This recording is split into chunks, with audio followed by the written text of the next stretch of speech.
안녕하세요. 강연현TV 이영윤 원장입니다. 오늘은 잠이 잘못됐습니다 라는 책을 리뷰해 보려고 합니다. 평상시에 수면 장애 환자분들에게 드리고 싶었던 말들, 이 책에 덧붙여서 말씀드리려고 합니다.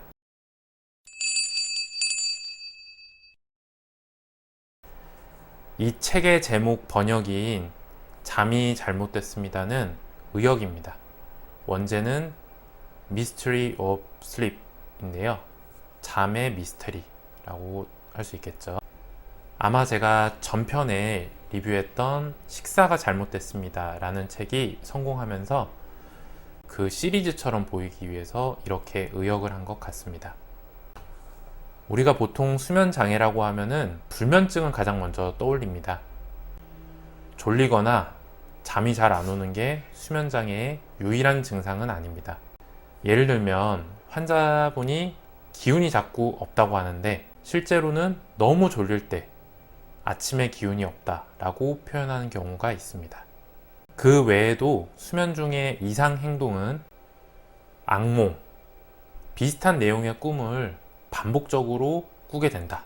그러면 외상후 스트레스 장애를 의심해 볼 수가 있겠습니다.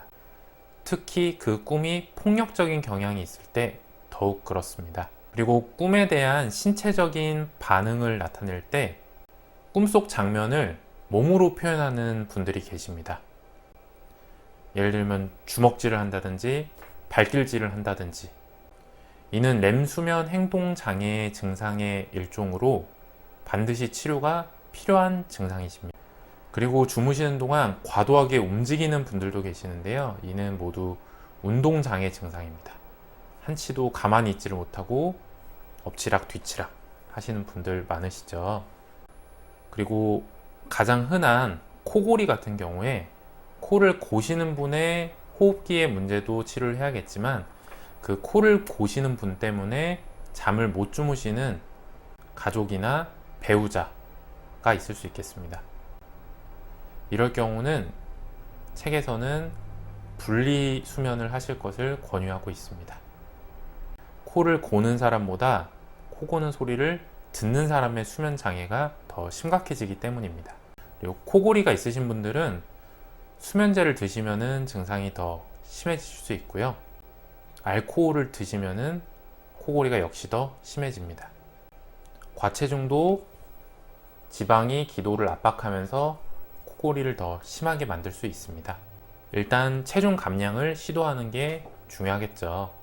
노인분들에게서 나타나는 수면 장애, 즉 수면 양이 점점 줄어드는 건데요. 이제 많은 경우에서 이제 새벽 잠이 없어진다라고 말씀을 주십니다.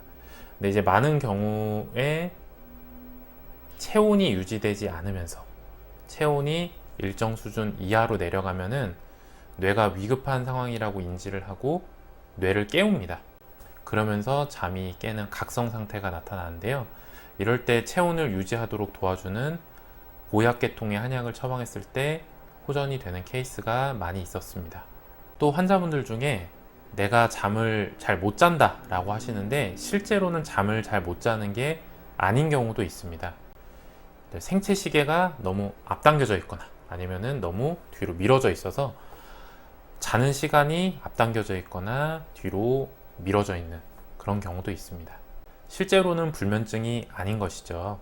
이 책에서는 그 주기를 맞추기 위해서 시간요법이라는 것을 제시하고 있는데요.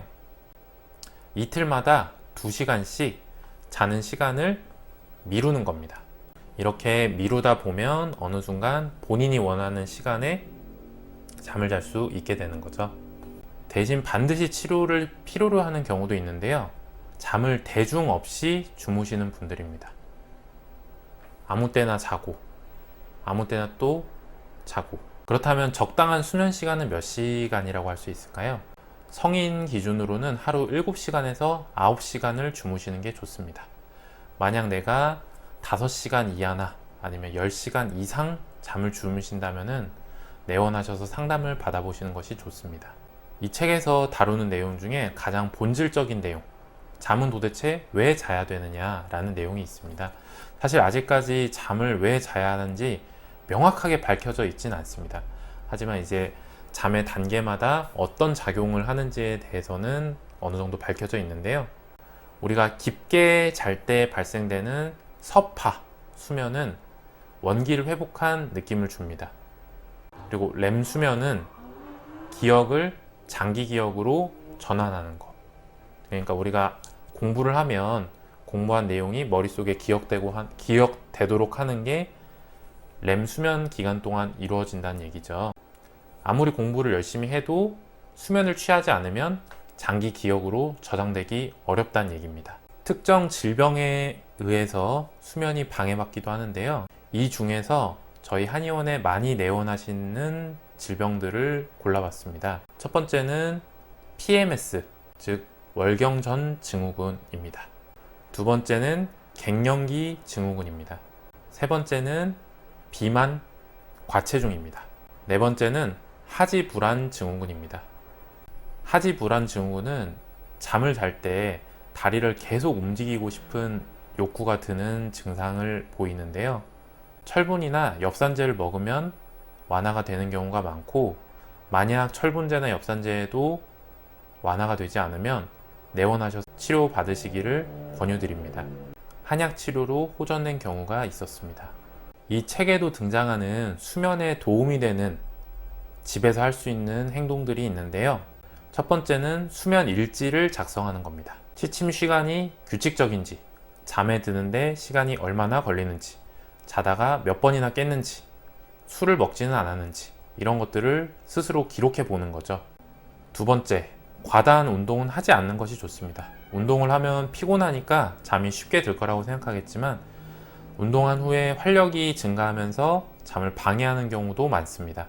세 번째는 카페인입니다. 카페인은 아시다시피 커피, 콜라, 에너지 드링크, 홍차, 초콜릿에 많이 들어있는데요.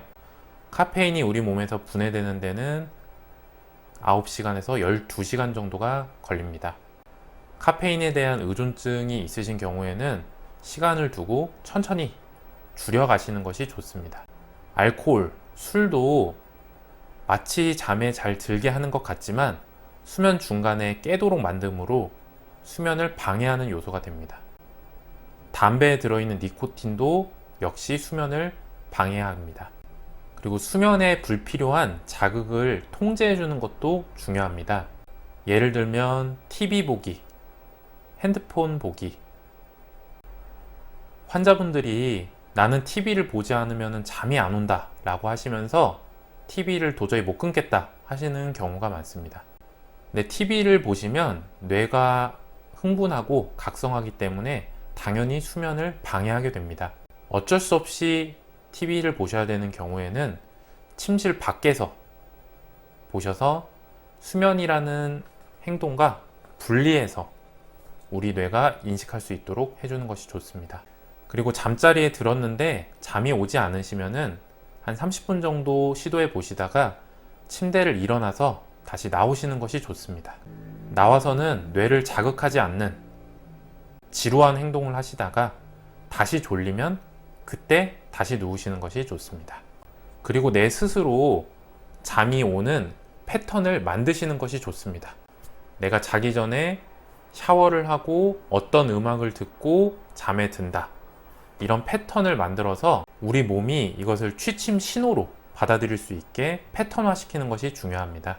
그리고 머릿속으로 긴장이 이완될 만한 경험, 예를 들면 휴가 가서 누워있는 상상이라든지 이런 상상을 하시면서 호흡을 천천히 깊게 하시는 것이 수면에 도움이 되십니다.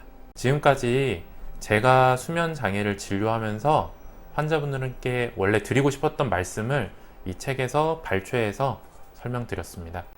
만약 수면 장애 때문에 많이 불편하시다면 지금 말씀드린 이 내용을 참고해서 생활 습관을 바꿔보시면 좋겠고요. 그래도 수면 장애가 개선되지 않으면 내원하셔서 진료 받아보시기를 권유드립니다. 시청해주셔서 감사합니다.